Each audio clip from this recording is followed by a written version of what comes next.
Okay, we are all set for lesson 10.4 in your Go Math. That's found on 393. And the skinny that goes along with it will be on P195, 10.4. I'm not sure what day you're watching this. I'm posting it on Monday, but I have built in a few review days, so we won't actually have to be done with it until I would do it before the mid-chapter checkpoint, which I have tentatively planned for Wednesday.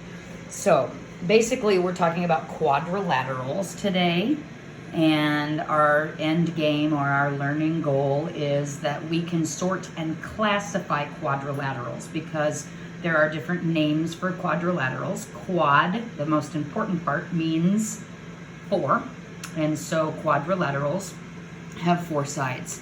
And so we're going to be talking about shapes that are closed, so they're polygons, and they have four sides, which also means that they will have four vertices and four angles. And so we have to get into some of the different lines that make it up, like parallel lines or pairs of parallel lines, perpendicular lines, right angles. And so a lot of different things come into play when we start talking about quadrilaterals. So I would definitely refer back to this page quite a bit because, you know, there's different things like rectangle is not a square, but a square is a rectangle, which is very confusing if we're not sure why that statement is true. So a quadrilateral is a polygon with four sides and four angles. You can name a quadrilateral by its vertices, by the vertices of its angle. So when they're talking about quadrilateral ABCD, a possible name for the figure shown at the right, quadrilateral ABCD is not a possible name since points A and C are not endpoints of the same side. Quadrilateral ABCD is a possible name for the figure shown at the right. Quadrilateral ABCD. Quadrilateral ACBD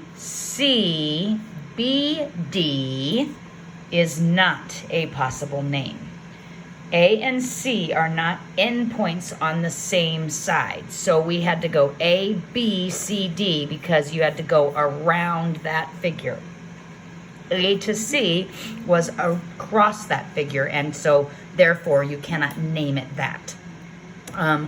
Assume that line segments that appear to be parallel are parallel. So that's sort of a little just forewarning. You don't have to get out the little measurer and or a ruler and figure out whether or not something is exactly parallel. Just assume that the line segments that appear to be parallel, like these two lines, you don't have to check them, they're parallel. But lines like these two will eventually intersect, which means that they are not parallel. So the tick marks on the line segments show that they have the same length. Sides A, D, and B, C both have two tick marks on them, so those are the same length. They're showing you that in the blue. Sides A, D, and B, C. And sides A, B, and C, D each have one blue tick, so those are showing you that they are the same length. That will come in handy. So our first activity down here at the bottom, after we've looked at the common quadrilaterals, I'm not going to read all that to you. You can go ahead and stop the video and read about those common quadrilaterals and what makes them different from each other. But the first thing that I'm going to have you do is use just this map over here. We may or may not have out the colors that we need. Craig, we need orange, we need red, and we need blue. And I just happen to have a big bucket of markers right there, so that was really easy for me to do. It says exactly 4 right angles. So Craig, if you're looking at these 7 quadrilaterals, which ones have exactly 4 right angles? This one? Okay, so that one's supposed to be red. Okay, that's good. Which ones have exactly 2 right angles? That one? Uh-huh. Blue. And that's permanent, so be careful. Yep. Okay.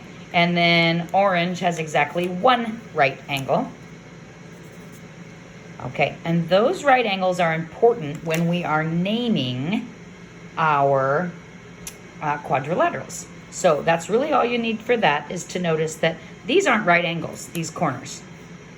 These are not right angles. Those angles are either greater than a right angle or less than a right angle.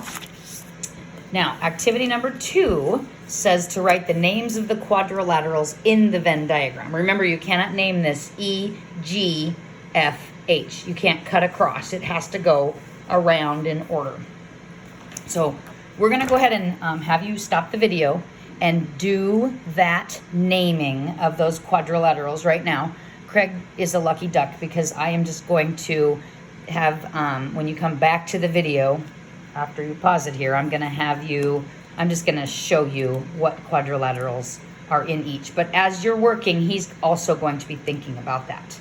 So go ahead and pause the video. Okay, now you're back from pausing. Hopefully you tried that and you listed the parallelograms that are the quadrilaterals that have exactly 1 pair of parallel sides as JKLM. Find JKLM, Craig. JKLM, and show me the parallel side. There's 1 pair of parallel sides there. Show them to me. Yep, those 2 right there. So he would maybe, if he was following the book, he would maybe just make a tick mark there and a tick mark there to show that those are parallel. Okay, there's 1 more, Craig, that has 1 pair of parallel lines. You've got it. So you've got quadrilateral TUVW and quadrilateral JKLM. Okay, Craig, show me the ones that have no parallel sides. There's 2 quadrilaterals there that have no parallel sides. This one? What would you name that one? QRSP. QRSP, and PQRS is what they said, but you can name it QRSP if you want. And yes, that is one. What is another one, Craig, that has no pairs of parallel lines? There's one other one. RNZQ. ZQ. And if I look here, that's right there. QRNZ, but that would be that one. And then this one, 2 pairs of parallel sides, Craig. That one. Yeah, that one. Okay. And that one. Okay, so quadrilaterals. Quadrilaterals. Name them. Oh.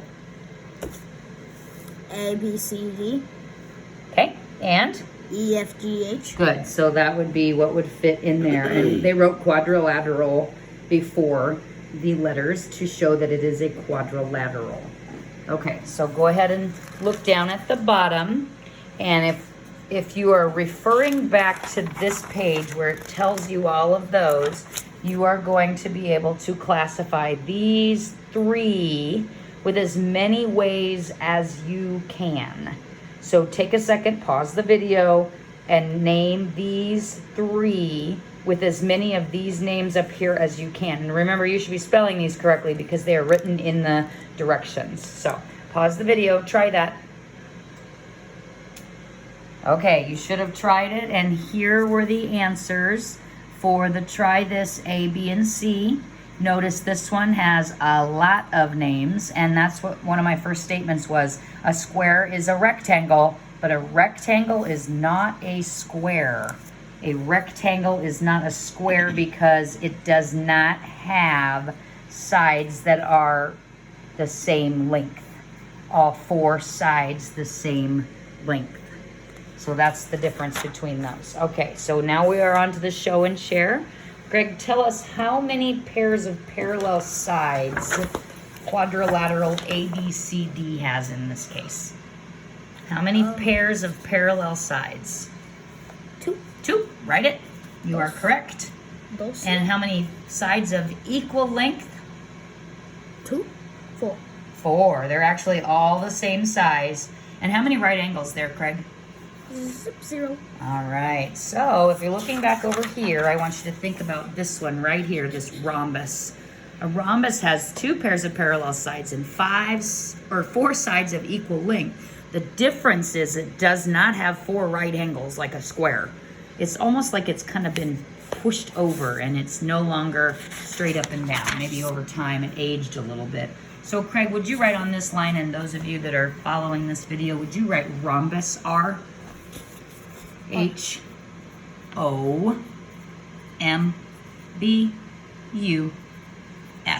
Okay, the best way for you to do these is not for me to do them with you, but go ahead and try to do 2, 3, and 4. Stop the video and try them now.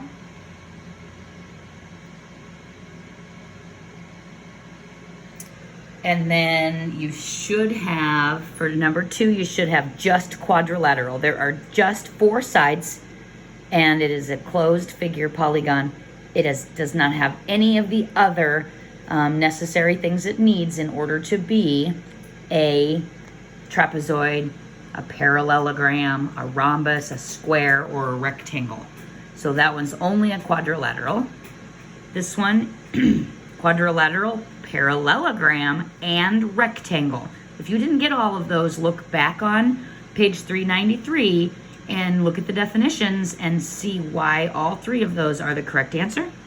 And then for this one, quadrilateral, parallelogram, and rhombus. And if you did not get all 3 of those, look back at page 393 to help you to understand why those are the correct answers.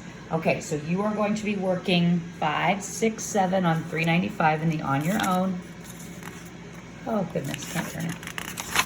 And then the problem solving is here.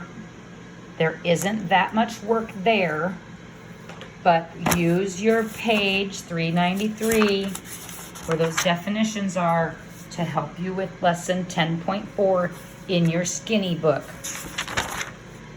Also remember, Mrs. Wheeler is putting some stuff on, and I'm finding some IXLs that you can practice all of the stuff so far from chapter 10. And by Wednesday, we are going to be ready to take that mid-chapter checkpoint. Now, before I shut this off for the day, I am going to scan over the answers, but make sure that you have worked through the work before you look at them. So stop the video, work through the on your own pages and the skinny practice book, and then come back and check out the answers. So answers for 5, 6, and 7 on page 395. Answers for page 396. Skinny book 10.4 answers. Obviously, these don't have to be in this order. However you list them is fine. And the back side. Okay. That's all for today. Be ready for that mid-chapter on Wednesday. Go back to anything that we have done so far in the big book or in the skinny book. And if you have any questions, submit them to me on Facebook or email me, and I will gladly go through any extra explanations or try to send you a video link or something to help you better understand. All right, bye for now.